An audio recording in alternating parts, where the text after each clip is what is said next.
What's up, guys? Welcome to the breakdown. So for the past couple years I've been doing this channel, and a lot of people have asked me where I got my love for the mountains and being in the outdoors. And it all started with this guy. So this is my dad, and I know it looks like we're making this interview about 100 years previously, but this is his passion. This is what he loves to do. I thought today I would ask him 5 questions that you guys might want to know from probably the guy who knows more about the mountains than anybody else. So Dad, first thing, what started your love for being in the outdoors? Probably started when I was a real young man, about kindergarten age. My dad was in dental school in Kansas City, Missouri, and he joined a canoe club, and we went down in the Ozarks of northern Arkansas, southern Missouri, and we canoed many of the rivers there, one of which was always special to me. The Buffalo River was made into a national scenic river, and through those hundreds of miles it really enhanced my love for the outdoors, because back then it was pretty much primitive camping with a tarp, a Coleman stove, and a canoe with a life jacket. So how do you think that being in the outdoors has changed from when you were a kid, from even before when, you know, the fur traders were out here in the West, and then today?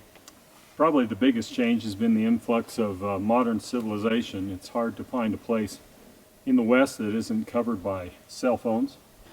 It's hard to find a place that you don't run into a tribal boundary, what I call a fence, or a buffalo swath, a road, or even thunderbirds, which are planes flying overhead. And even though the West still has some very wild areas, it's still possible to get to a place where at the most it's going to maybe take you a day to get out to some form of civilization. So it's not quite as vast and remote as it was in the old days, where literally your nearest help or supply was 12 to 1,500 miles away. So what do you think your favorite adventure has been as far as being in the outdoors? If you were to pick one place that you could go again and relive everything start to finish, where would you go? I'd have to say the place that's been the most adventurous for me because of the history has been riding the Oregon Trail, specifically down in Wyoming from Independence Rock up through Devil's Gate, Split Rock, going over Rock Creek and dropping into South Pass, all the way down across the desert to the Green River, and riding from there to Fort Bridger. It really enhances the experience because it's still pretty much as wild and pristine as it used to be in the old days, but being able to feel the adversity that they felt as hailstorms hit you, and rain and snow and wind, with nothing really to hide behind except your horse, his contours, and also some sense of the sacrifice that people made, because 600,000 people went through South Pass. It literally was the Cumberland Gap of the West, and to walk off that trail not 50 yards and see graves, depressions that you know people were buried in, because there's more people buried per mile on that trail than anywhere in the United States. It's crazy. When so many people pass by that now on a major highway and don't even know what happened there. No. So if you were to write a letter to yourself as a boy now, what would you tell yourself?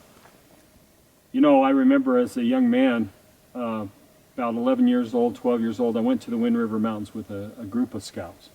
And I was really a small young man, but I had read some neat books, My Side of the Mountain, some of those. Good one.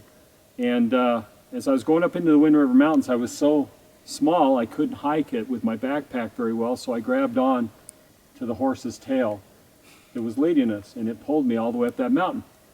Well, a number of years ago, I was riding through Cora, Wyoming, and there was an old post office there, and there was a little old lady there, and I asked her, when we rode up just like this, if she knew of this family that we had stayed at that time in that area, and she said yes, she did.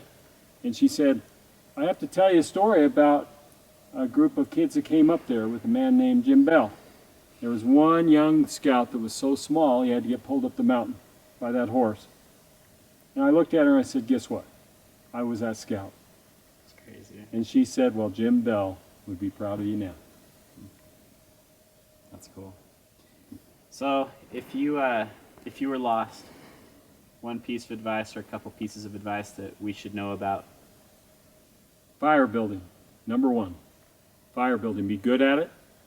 Practice it on nice warm days so that when it's a day where it's snowing or adverse conditions or you feel like you're getting lost, you don't lose your head. If you can make a fire, you will survive.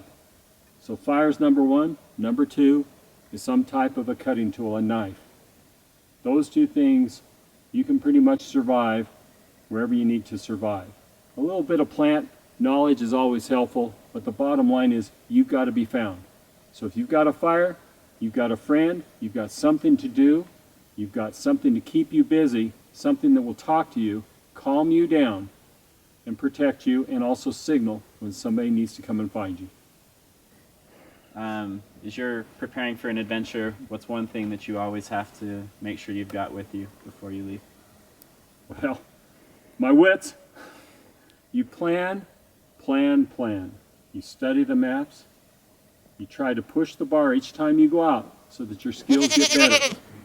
And you do not let your skills get rusty by inactivity. You've got to constantly be doing this at some level. Try out something different. Try eating a plant out of your edible book you haven't tried before.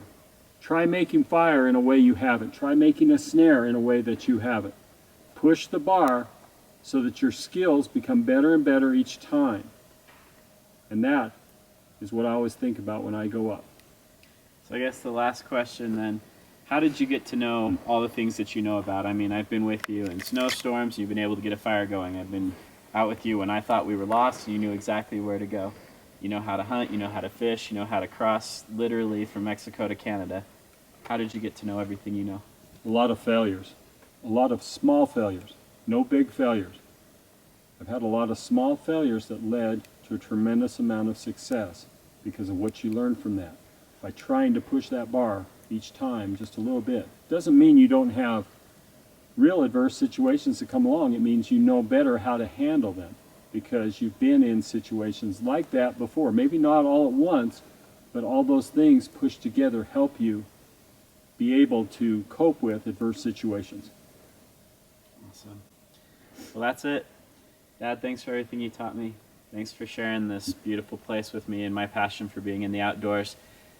For you guys, thanks again for watching. As always, don't forget to subscribe, and we'll see you on the trail.